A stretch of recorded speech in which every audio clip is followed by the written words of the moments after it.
Hello and welcome back to the Manufacturing Culture Podcast. My name is Jim Mayer.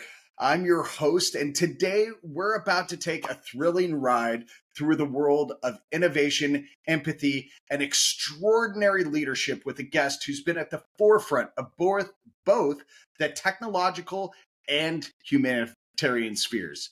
Introducing the incomparable Dr. Ivan Rosenberg, a man whose passion knows no bounds.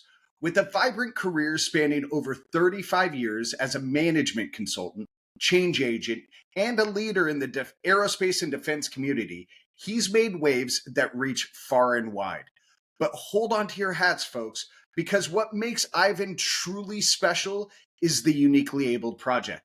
This incredible initiative changes lives by teaching and placing those with autism in exciting careers as CNC manufacturing machinists. Imagine a world where everyone's abilities shine, where individuals' unique talents are recognized and celebrated. Ivan doesn't just imagine it, he makes it happen. Ivan has been a beacon of innovation and excellence from the lecture halls of Cornell University and the University of Rochester to major organizations like NASA and Johnson & Johnson. Now, get ready to dive into a conversation about the Uniquely Abled Project, a movement that's breaking barriers and building futures. So turn up the volume, grab a comfy seat, and join us as we explore the world through Ivan's visionary lens. It's an episode you won't want to miss, filled with insights that will inspire and stir your soul. Here's to the extraordinary man leading the charge. Welcome to the show, Ivan Rosenberg. Ivan, how are you doing, my friend? Great to have you on. Thank you for being here. Well, thank you for that introduction. I want to meet this guy. He sounds great. Oh, Ivan, I've interacted with you a few times, and every time you are one of the most humble human beings that I've ever spoken with. You're just your passion knows no bounds, truly, and you're very humble. To celebrate our conversation, I am wearing my Uniquely Abled T-shirt today. So if anybody's interested in a Uniquely Abled T-shirt, reach out to me or reach out directly to Ivan. He can get you one set up and sent to your house. Ivan, let's talk about the Uniquely Abled Project. Tell us about your mission, about your journey into creating this amazing organization and what you aim to do. Well, thank you. Of course, there's a long answer to that question, so I'll try and be somewhat brief. The story. I'm the father of two kids on the autism spectrum, and that's what started it. And about 10 years ago, when they were teenagers, my wife's thoughts were, how are they going to support themselves? How are they going to live when we're not here anymore? And that is the nightmare of every parent with a special needs kid. What's going to happen to them when I'm not here anymore? So I started looking into that, and the statistics were terrible. At the time, and this was about 10 years ago, about 17% of the people in the United States were classified as disabled. That was around 40 million people. Wow. It has doubled since then and is now 25%. About 80 million people are now classified as disabled. Wow. And what's really a problem is 60 to 90% of them are unemployed or underemployed. Okay. And that means they're homeless, they're living with their parents, they're in a group home. It's in general not a great life. Yeah. And so that didn't look good from the point of view of a parent. And I said, my boy, what are we going to do? And luckily, I happen to be a management consultant, and many of my clients are manufacturing firms. I say this because it felt to me like I just happened to be the right guy with the right background at the right time. Sure. And it's just like being a parent, being a management consultant, and so on, all just came together. And so many of my clients, manufacturing firms, their number one problem, getting access to a skilled workforce. Yeah. They could sell it, they could make it if they could find the people to run the machines. And I said, wait a minute. Over here, you got millions of people who want a job. They don't want to just sit around. And over here, we got millions of companies who want to hire people. These look like solutions to each other. Yeah. What's in the way? You can hear the management consultant I thinking can. I here. can What's in the hear way? I can hear the consultant in your voice. Exactly. So I said, okay, how come this hasn't been solved? How come these two haven't, solved each other? Well, the first thing that came up was language. Language creates a world. The words we use create the worlds. There are words that are not okay to say today Absolutely. because they create worlds that are no longer acceptable. Mhm. And the world that the word disabled creates is one of helplessness, charity. Now, I should say, not everybody agrees with me. Okay. There are some people that are very proud of the word disabled, and that's Sure. fine. I'm just saying that what tends to happen if I go to an employment manager and say, I'd like you to consider hiring Joe, and Joe's disabled, what what likely happens in that employment manager's mind is, well, what ability does he lack? What's wrong with him? What Sure. can't he do? What compromises am I going to have to make if I hire him? What are Yep. the dangers in hiring him? That's all the thoughts that tend to come with that word. Yeah. So I said, we got to change the language. So I looked around and I realized, and this was one of the big insights, everyone who has an employment challenge, whether it be mental, physical, or experiential, such as being formerly incarcerated or an addict, has a compensating unique ability. Now, an obvious one are people that have vision challenges Mhm. because their hearing and their touch, their sense, that abilities in that area go up markedly in general. And I'm speaking statistically, but in Sure. general, they have very good hearing and very good sense of touch, far beyond most you and I. Yeah, absolutely. What nobody does is ask, well, what jobs could use that unique ability, like being a masseuse? Now, I'm not saying everybody with a vision challenge ought to be a masseuse, Sure. but clearly, if you being a masseuse, vision gets in your way. you can if you Yeah. have unique abilities in touch and hearing, that's a real advantage in Yeah. going into that particular vocation. So I said, okay, and I coined the term uniquely abled. And think now, if I go to this employment manager and I say, I'd like you to consider hiring Joe. He's got unique abilities that are a perfect fit for the vacancy you have. Yeah. We are now in a totally different conversation. One, Yeah. we're in a business conversation rather than a charity conversation. Exactly. And that's what we want when we want to find career jobs. The employment manager's got to see it as helping making a profit. Got it. That's why you hire people. So that's where the term uniquely abled came from. I love And it. so and hence the uniquely abled project. Yeah.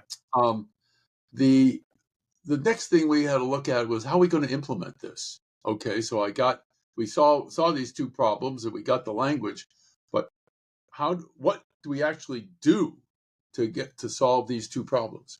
Yeah. So it turns out there's two kinds of jobs. There's jobs which do not require prior training, such as deburring, washing, returning things to inventory, get them out of inventory, Yeah. stuff like that. Even running simple machines like a 10-ton press operator is Sure. basically that. Yep. Lots of those kind of very simple, repetitive jobs. And then there are jobs which do require prior training, such as being a CNC machine operator, for example, or computer numerically controlled machine, Yeah. if people don't know what CNC stands for. Um, and that clearly, nobody's going to hire you unless you've been trained in how to do that. Hmm. So we approach those two jobs differently. So Okay. for the jobs that require prior training, I went out and I looked. There's almost no successful vocational education programs for the uniquely abled. And by successful, I mean job placement. That's the name of this game. There are Yeah. lots of other things that you can do. Our focus is on career job placement. And if you will, Interesting. that's the focus of the Uniquely Abled Project. And so I said, how come, with millions of dollars, maybe certainly thousands, maybe millions of people Yeah. working on this problem of employment of the uniquely abled, how come there's not more career vocation? Well, it turns out that there are 10 elements that are required for a successful program. You miss one element, the program doesn't work as far as job placement goes. Okay. Okay, and none of those elements are rocket science. I can go to almost any city in the country, and you can pick out one of those elements and say, find me a company or an organization that does that, and I can, with almost 100% probability, find that. So in Okay. any city, all 10 elements are available, but from different organizations. And the reason there was a problem, there was no structure for collaboration. So, Interesting. for example, a community college might have a CNC machine training program, but it didn't have job placement and didn't have post-hire support and didn't necessarily train managers on how to deal with uniquely abled people and so on. So Yeah. that's a so big. And likewise, people were providing job placement and all, but didn't have the training. Sure. So what we did is created something called the Uniquely Abled Academy. And all that is a structure where multiple organizations can partner to seamlessly provide all 10 elements in a single program. So from the point of view of the trainee or the student, from the moment they see an open house, a flyer for an open house, all the way through the training and the job placement and all the way through to the day the job coach says, you really don't need me anymore. It's one program. Wow. And even though maybe multiple organizations. Now, the question is, does that work? Yeah. We have the academies, and we've had, I think, opened about 9 to date. There's about 16 or 17 that are in process of Wow. establishing. But there have been over 140 kids graduated to date, 100% graduation. And here's the magic, close to 100% job placement. No, I know of no other program. And you said, well, how come it's not 100%? Well, there's two prime reasons. There were a couple of kids that said, I, I've taken the whole program, I've graduated, but CNC machining isn't really for me. And, Sure. we get that. And then there was a few others who said, I love this. I want to get more education before I go out and get a job. Yeah. Or another way of saying the job placement, everybody that wanted a job got one. And to me, that proves the concept of these 10 elements. Yeah. By the way, two other things. The employers are thrilled. These kids end up being their best employees. They show up on time. They're focused. They're, good Wow. enough isn't. They're Yeah. perfectionists. And I should say, I skipped over what we started with is autism and CNC machine operator, because just like I illustrated, if you're going to train people in being masseuse, it's Yeah. useful to find people that have a vision challenge. Yeah. If you want to train people in being a CNC operator, it's good to find people with autism. Okay. Tell us more about that. Well, the natural, again, I'm talking statistically. You got to be clear. We always say you met one person with autism, you met one person with autism. Okay? Yeah. But there are certain in general similarities. Okay. So one of the things is first of all, in a way, they think very logically, very process. My background's in engineering. That's how I think. Right. I think in process. My wife, very relationship, there's no such thing as process, it's all relationship, and, it just happens. Right. I can't think the way she does. She can't think the way I do. All right. Okay. But somebody with autism tends to think in that very logical. Engineers tend to think in this very logical process way, like a computer that runs a CNC machine. They tend to they want to they tend to look at the world black and white. Okay. There's no gray, which gets them in trouble, by the way, Sure. in social interactions. But they're very precise and very logical. So they want to know, what are the rules? Well, one of the rules is you be at your machine ready to work at 8 o'clock. You never have to worry about them doing that. They follow rules passionately. Wow. Um, so that, to me, they are delighted to have a job. Yeah. So they're really appreciative. Um, because being a CNC operator is so matches who they naturally are, that they tend not to look on it as a job. Sure. It looks like fun. In one of our videos, one of the kids who was employed says, well, when I was growing up, my goal was to be a Lego designer. This is the adult version. I he, love he, that. he That's does. amazing. He looks on it as fun. And of course, this is working with computers and doing, which is, it's a computer controlled machine, Yeah. doing that stuff. But my God, they're making something instead of just seeing stuff on a computer screen. And it's something that's of value to somebody else. Parts they make are going to be put and hold airplanes together. I mean, can you imagine the thrill of having that kind of job? Mm. So, and as I said, when you're using a CNC machine and you may have $10,000 part that you're making in there, you don't want your employees thinking good enough, and they're Yeah. perfectionists. So the slightest thing off, they'll track it down. They won't say, oh, it's good enough. So now look Interesting. at it from an employer's standpoint. My God, you couldn't ask for anything better. Yeah. Yeah, absolutely. So how was the initial reaction from the manufacturing community? Did they immediately say, "Hey, this is helping us fill this skills gap we've been talking about for 20 years," or were they a little bit hesitant and resistant? Both. Okay, And sounds I like mean, manufacturing. it's not like anybody. Look, they had this real problem. Yeah, This is somebody's telling them, I got a solution, but yeah, that was an unfamiliar solution. And of course, they had all kinds of myths. I remember um, I was talking to one employer, and at the end of near the end of the conversation, he says, "Man, this sounds really, really great." And then he said, "Wait a minute, how are they going to get to work?" And I oh, said, "Well, they'll either take public transportation or they'll drive their car." And he looks at me and says, "They can drive?" I said, "You're hiring them to run a CNC machine. Of course they can of course drive they can drive. if they My want to, goodness. right?" So there's Wow. this myth of disabled that Yeah, persists. So what we had to do initially, and every uniquely abled academy in the different cities around the country sort of faces the same initial, uh, not reluctance, but unfamiliarity. It's something new, and it's very different than how we normally think. You're yeah, telling me these things, people are uniquely abled rather than disabled, right. and I got to change my thinking. So in general, that first cohort you tend to have to educate Sure. and of course we've done some work.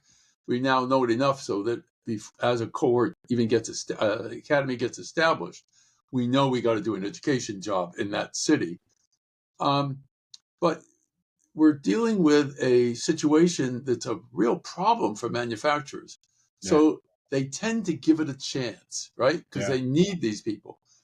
That first cohort goes in, and of course, the employers talk to each other, even though they may be competitive, they talk to each other.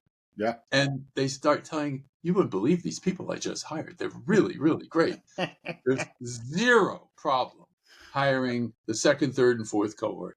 Oh, I bet. In one of our uniquely able academies in Santa Clarita, Valencia, I think they're now on their fourth cohort. The employers fight over the graduates. They actually try and get in there early. They want to know when the graduation is going to be. It was interesting. The head of that said, how long does it take after graduation before they have got a job? The employers hired them and they're ready, they've got a place to work. And he said, oh, anywhere from a month to 2.5 months. And he said, "Oh man, it takes them that long to get an offer?" He said, "Oh no, within the first couple of days they get 3 or 4 job offers. It takes them that long to figure out which one they're going to accept." That's amazing. So, what's their process? I mean, being uniquely abled, I'm sure they've got a different process of uh, evaluating which company they want to go work for. So, how do a lot of them, and again, speak in generalities because we can, right? But how is their thought process a little bit different in how they evaluate which company they want to go work for? Um, yes and no. Again, everybody's different, of course. Sure. And in our training, in the job readiness curriculum that we use, there is a whole section on how do you choose, how do you find a company, and how do you select which one you're going to go with. And there's probably a huge list. One of them, of course, is the willingness of the company to adopt somebody with unique abilities. Yeah. Just listen, is there one of the concerns they always have is, well, how am I going to what compromises am I going to have to make? What do I have to do to accommodate? It Yeah. turns out very little. Um, there's hearing and eyesight protection. Sometimes a uniquely able person is sensitive to sound. Sure. Well, in a machine shop, everybody's wearing a headset and Yeah. everybody's wearing eye protection. Yeah. They may be sensitive to oil slick or stuff like that, and we try and select for that in the training. So you Okay. don't bring people in who aren't going to make it in the industrial world. So that's Yeah. selected. But you want somebody who um, is going to be willing to learn themselves a little bit, because you have to speak a little differently. Right. We train the instructors the same way. People with autism tend to be quite literal. They Hmm. they they don't remember they're black and white. So innuendos or gray or analogies, often get misunderstood. So for example, if I say Joe kicked the bucket this afternoon, why is Joe kicking a bucket around? I don't understand. Was the Right? bucket empty? Right. So you got to watch that. You got to be very black and white. Even such things as make sure your machine is clean at the end of the day. Now, most of us, okay, that's fine. Except for somebody with autism, what's end of the day? Yeah. What are you talking? Well, if you say before you leave, at the end of the work, at the end of the day, make sure your machine is clean. Well, what does it mean to have your machine clean?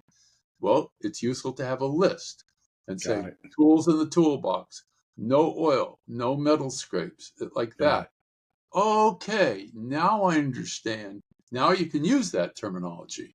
Yeah. And there's a lot of that. And Got it.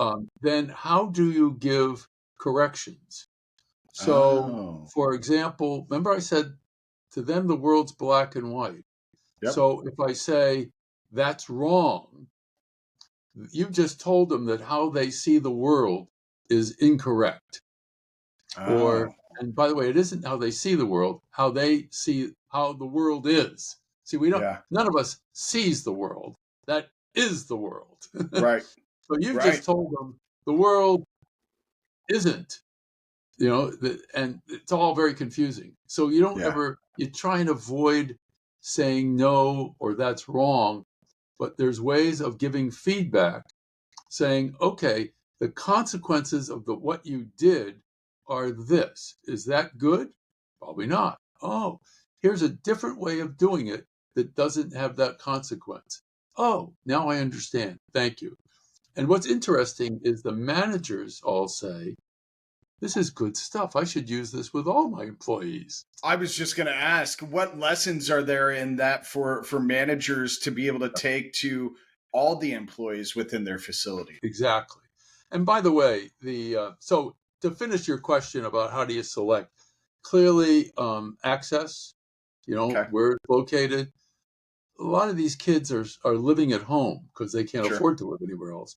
Yeah. So you generally got to be accessible, generally an hour or something like that, generally Yeah. either by car or public transportation. Eventually, have their own car. They'll be choosing where to live, and that's what happens. But initially, that's it. Um, they they look also for, what is the culture of the Hmm. organization? Is this a friendly place?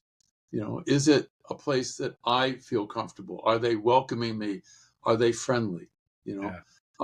so I think those are what are the opportunities for advancement? So they're And looking for the same thing that everybody else is when yeah, it with a comes to little employment. additional stuff, Yeah. but yes. Um, what was it? Oh, I know what the other thing is, that people often, the manufacturers wonder, or one of the advantages they may not be aware of, when you hire a uniquely able graduate, uniquely able academy graduate, and we're in all for inclusion. These are not separate Yeah. workplaces. They're standing, working right next to people, neurotypicals, if you will. Yeah. What is interesting is that without doing anything other than bringing them in and treating them right, and doing these things I've suggested, the morale and the productivity of the entire workforce goes up. Really. One of our um, uh, early pilot projects, and I was good friends with the CEO, and he and I had sushi every 3 months. And so he was, at that point, he was hiring people uh, for jobs that did not require prior training. So he was Okay. hiring people for inventory, et cetera, et cetera. So I asked him, how's it going? And he said, it was the best business decision of my life. Wow. That's Yeah. powerful. I said, unbelievable. How is that? How? And he said, look, I hired 3 people at minimum wage. I did, essentially very little training or prep. Yep. And the morale and the productivity of my I think it was about either 3 or 4 or 500 people company Wow. went up. He said, not bad. And we said, now I'm not a scientist in this area, but we said, okay, how come? Because this is a result that is very predictable Yeah. across that. And so here's what I think. I think, first of all, um, by the way, we tell our companies, don't make a big announcement. We hired uniquely able people. We don't want Right. to do that.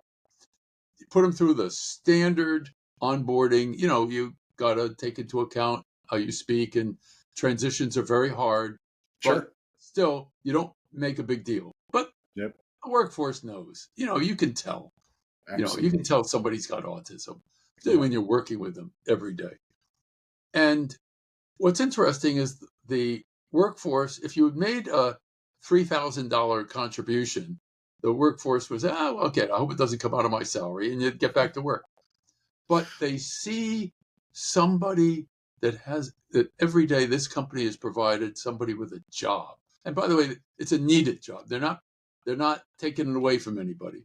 Right. And what we found is just about everyone, there is no more than 1 or 2 degrees of separation from somebody with a diagnosis.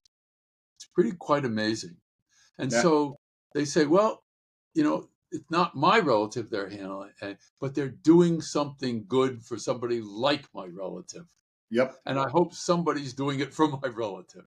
So they feel Absolutely. very proud of their company, Yeah. and the morale goes up from that. Another Do reason, huh? sorry, just real quick, Yeah, with those situations, uh, do those people who say, I wish that was my relative, or it could, have there been instances where they then are able to get their relative, or the person that is in their life into one of the uniquely abled academies? maybe. I don't know. Okay. With the Sure. number of people out there, I'm operating 1 or 2 levels away from the Sure. individual. Yeah, see, it's important to note that the Uniquely Able Project doesn't provide services directly to the kids. Right. That's our, and I did, that's deliberate. We are Johnny Appleseeds. We're Okay. going out there and helping establish uniquely able academies, the facilities that do service these kids.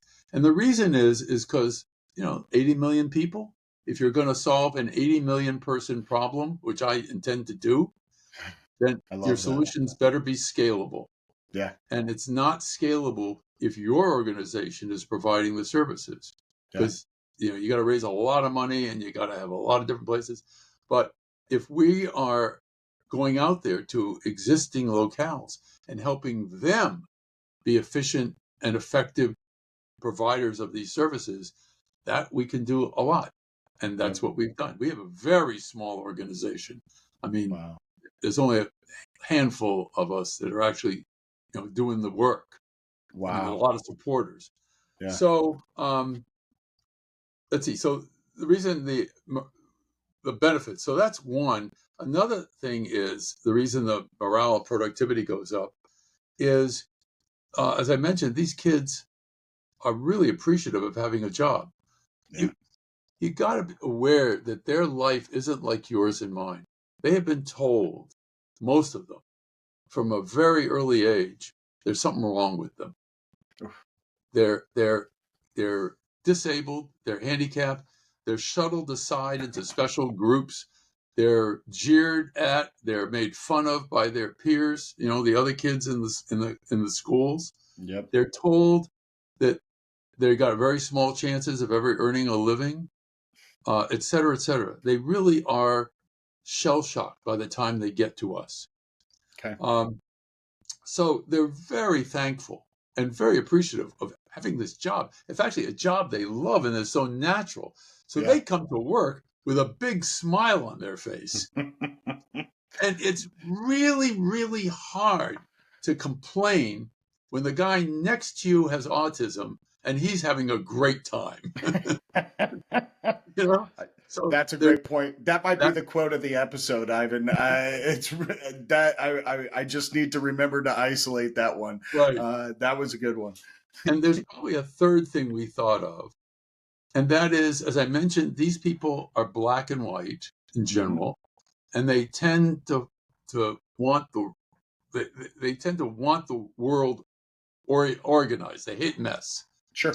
So you don't have to tell them, but they walk down the hall and they see something on the floor that shouldn't be there. They'll pick it up. Okay. If a picture is tilted, they'll stop and straighten it out. So he said, it's real hard to do messy work in my company when you got an impeccable environment. It really is. So there's a couple of reasons why the company is great, and That's amazing. really and the employers that have hired our graduates have all said it was a great thing.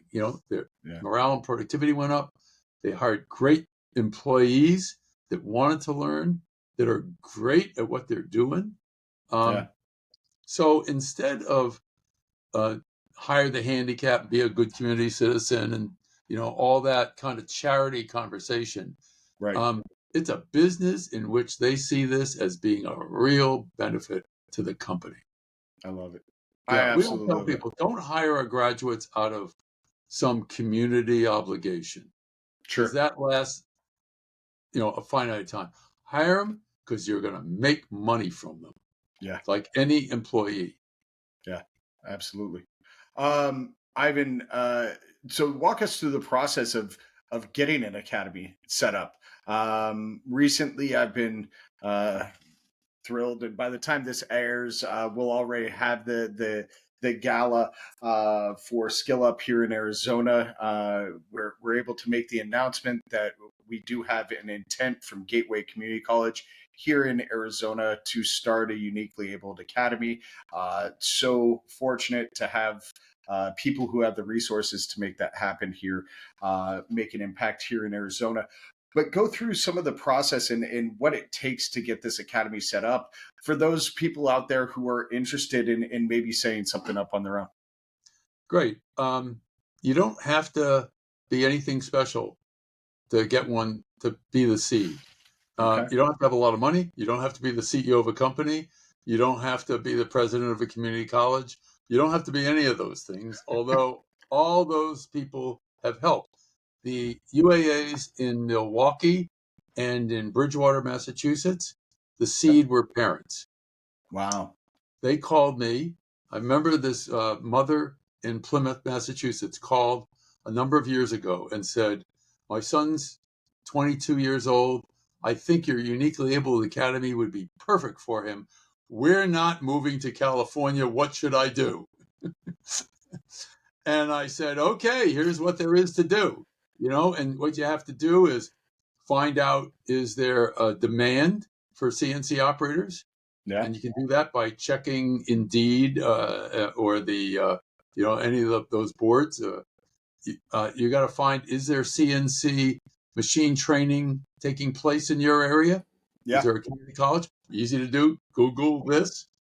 And you got to make sure there's a supply of people with autism in your area. And here's the organizations that you might call to find that out. Okay. Do that and call me back. 2 weeks later, she calls me back. Here's the results. I said, great. You're in. Okay, here's what we do next. And I walked her through it. And now there's an academy in Bridgewater, Mass. Same thing happened in Milwaukee. And that's basically what there is to do. If you don't know what else to do, call us, call me, or email me, and we walk you. But it's asking those first questions. Mm-hmm. And then, okay, if all that comes back, yes, then we've got to recruit an education facility, usually a community college, that's already doing CNC machine training. Sure. And we got to recruit them to host the academy. Now, this is really a win-win-win for everybody involved.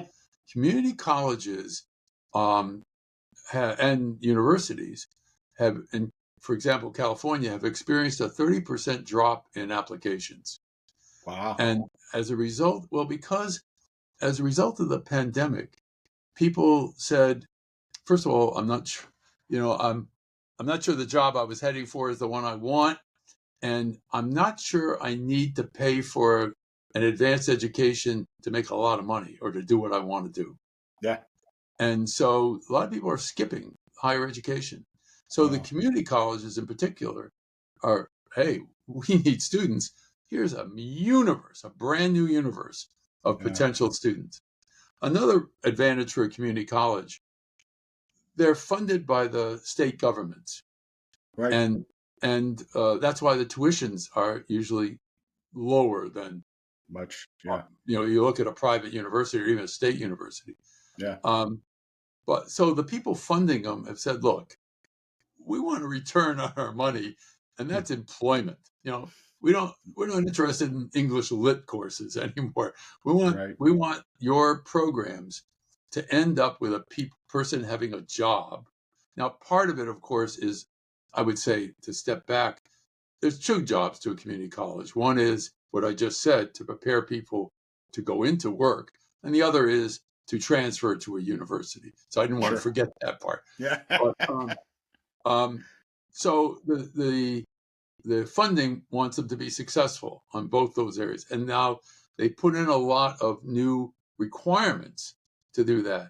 Well, the Uniquely Able Academy is perfect because first of all, it goes directly to a job, and also government wants there's more emphasis on the populations which are having trouble. Economic, the ones that haven't gotten an equal shake, maybe. Even veterans, coming back into the workforce. So the government wants these community colleges. What are you doing for these special populations? Well, again, Uniquely Able Academy is perfect. And of course, it's great for publicity in your local area as a community college to say, here's what we're doing. So it's for a lot of reasons. And of course, this one helps with the local company support because you're really serving the companies. So the community colleges are very happy and very well because it really helps them. And that's one of the reasons why you can help recruit the community college. So you get our community college on board, and then and we walk them through this whole business. That's what we do. We know exactly how to do this. We don't run the academy. We don't own the academy. We don't fund the academy. We are consultants. By the way, I should stop for a moment. You don't fund the academy. Where's the money come from? Because it's free to the trainees. and had Wow. all 140 been absolutely free. And there was a reason for that. And as I said, I have 2 kids with autism. Yeah. They're now in their mid-20s. But when we started, when we discovered that when they were 2, 3, and 4 years old, nobody knew anything about autism. They didn't know what caused it. They didn't know what to do about it. And they didn't know if you could cure it. Right. And so there was all this stuff that came out. And if you're a parent of a kid with autism, you try everything. And we spent thousands and thousands of dollars, tens of thousands Yeah. on stuff. And I don't know to this day where it worked or not. But I said, I'm not going to be one of those programs that takes Yeah. money out of the pockets of a parent, of a family with autism. So it's going to be free. Good So for the you. question is, well, how does it get to be free, right? Who pays?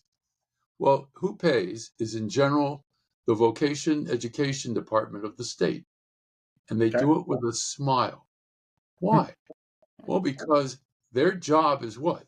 To help the people that are having problems with either because of medical or Yep. physical or historic issues, help them get jobs. And they want career jobs. This isn't just summer jobs. Right. So that's what the voc rehabs are all about. Well, the truth is, to have a real career job, you need to get an education, right? I Sure. mean, that's and so they need training facilities. Well, I just said at the beginning, there's almost no successful ones out there. Right. So they're frustrated. They got the money, they got the clients, they hear from the companies, we got the openings, but the training between the two of them is missing. Well, Yeah. they look at the vocational, the uniquely able project, and generally for 3 to 5,000 per student, you're talking. That's what it costs all in. Yeah. You look at it and say, with almost 100% probability, for 3 to 5,000, you can close the case on this person. That's in the noise level. Yeah. In California, where I live, the Department of Rehab is our biggest supporter. Is it They really? want us to open more uniquely able academies because it solves a problem for them, Right. right? Right. So that's what I mean by this is a win-win-win for everybody. Absolutely. So to And get the process, go. Yeah. Go for it. so the next thing is a small group meets and says, okay, who are we going to invite? Remember, it's multiple organizations to cover those 10 elements. So a small group gets together and what are the organizations we're going to invite to participate to provide those 10 elements?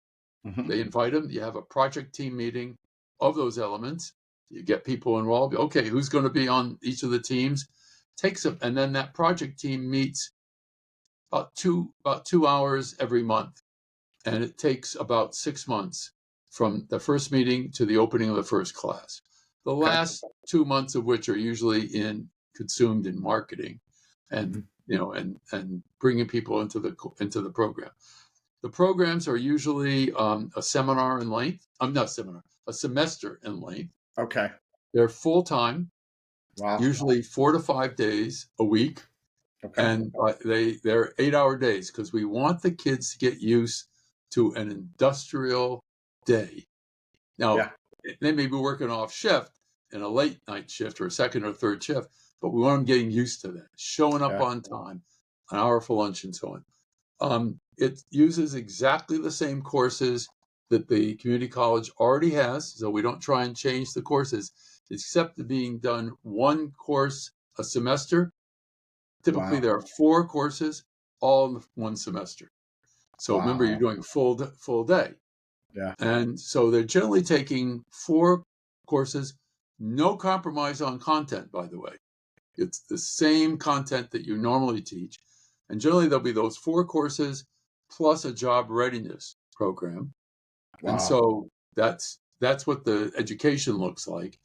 They graduate. There's a job placement. Remember, one of the organizations does that. Finding a job, finding the opening, teaching the employers how to select, because the way they typically select doesn't work, and you got to teach them how to do that.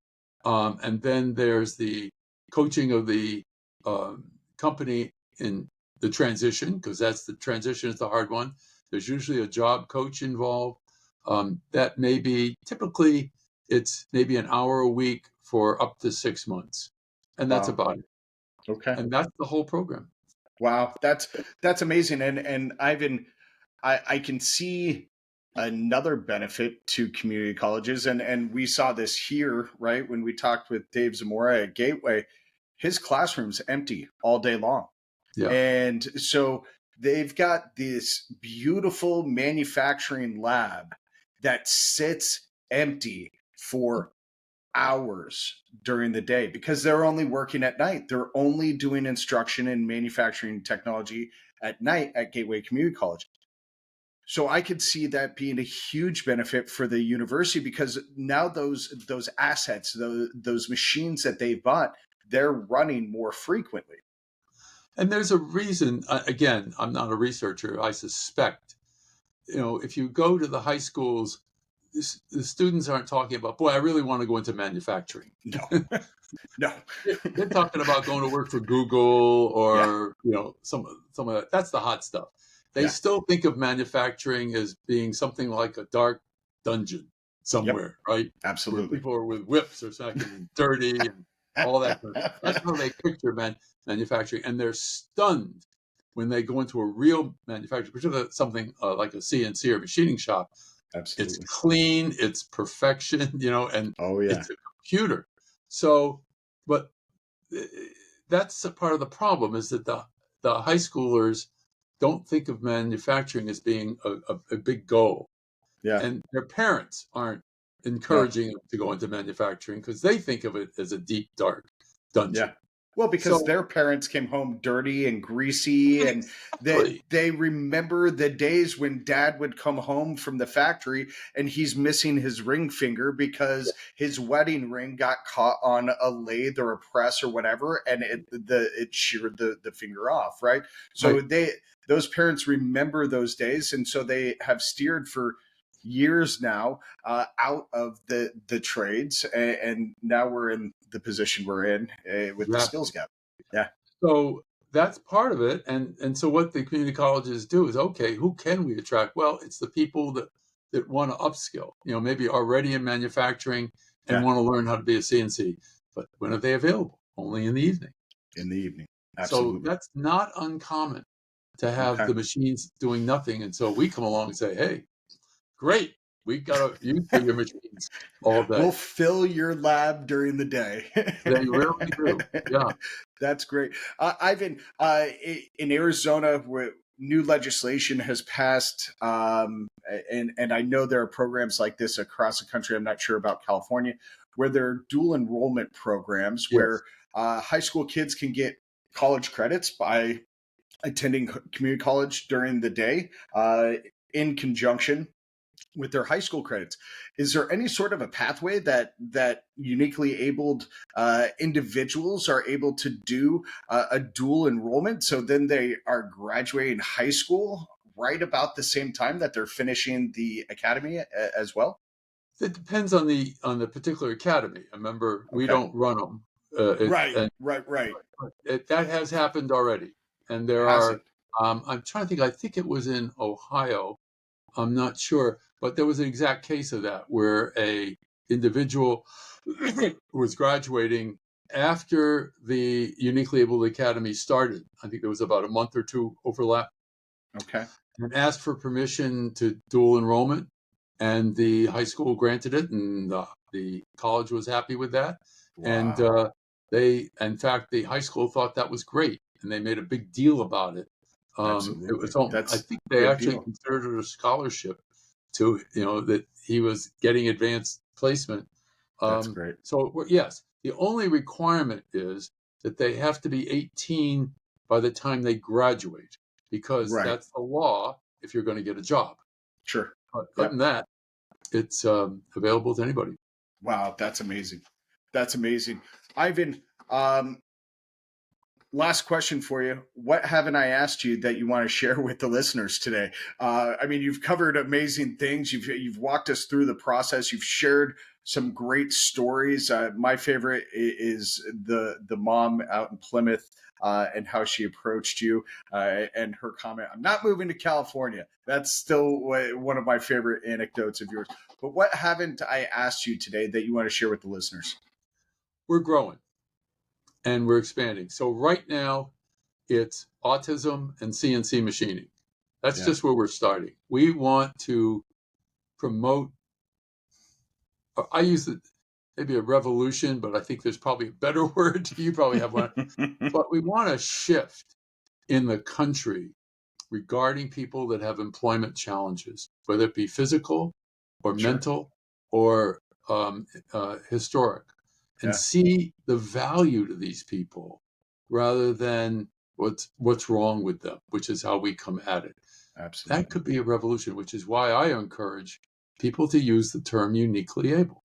I It love it. changes the conversation, and it It really doesn't take a does. lot to explain people what you're talking about. I'd rather look and see what people are good at, what their advantages is, than what's wrong with them. Look, Yeah. I can look at what's wrong with everybody. I wear glasses when I drive. Is there something wrong with me? Well, yeah, I don't have the eyesight of somebody who doesn't need glasses.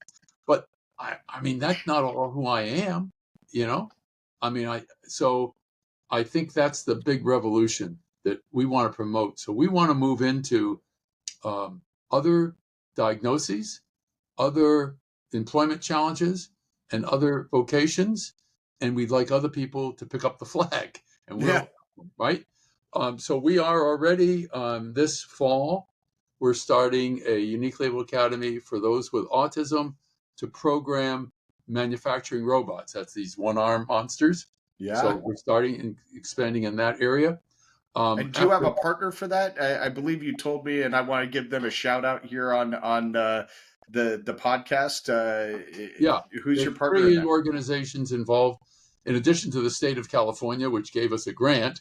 Yeah. But it's a University of Southern California, and they are contributing. They've helped the instructor learn how to do this and all that. Wow.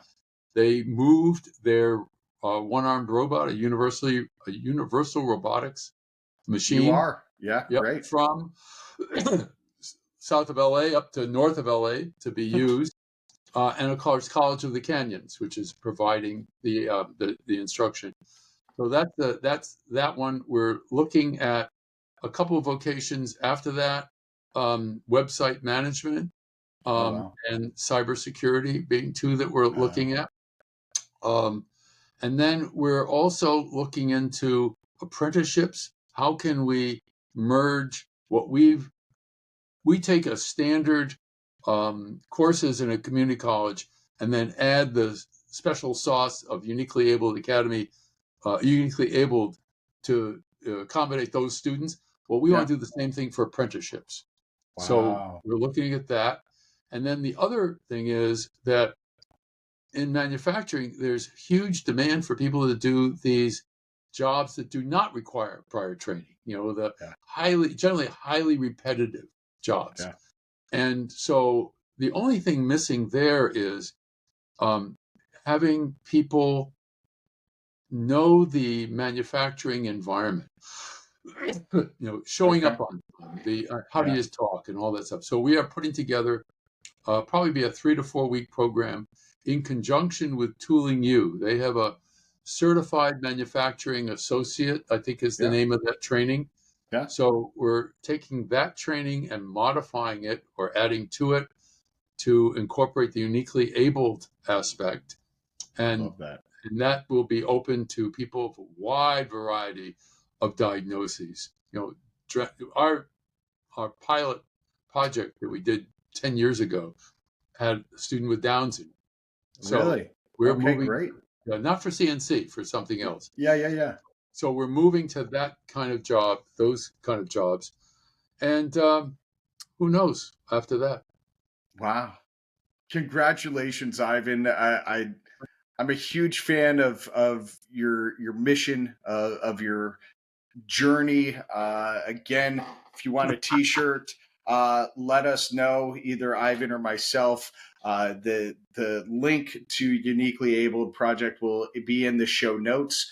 For those of you just listening and not visually seeing the video here, I'm wearing my Uniquely Abled t-shirt. I forget that I have to explain that because not everybody's going to be But you should watching say this. what it's on the T-shirt, though. What's Yeah, the word?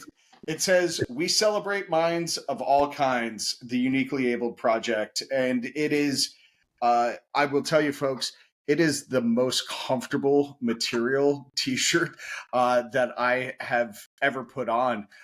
So thank you very much for the t-shirt. I actually won this before I even connected with Ivan. I won it through a Instagram contest of all places to win something. That's where I won this t-shirt. And that's what brought Ivan and I together into having this conversation. So Ivan, thank you very much for being our guest today. It's been a pleasure speaking with you. Thank you.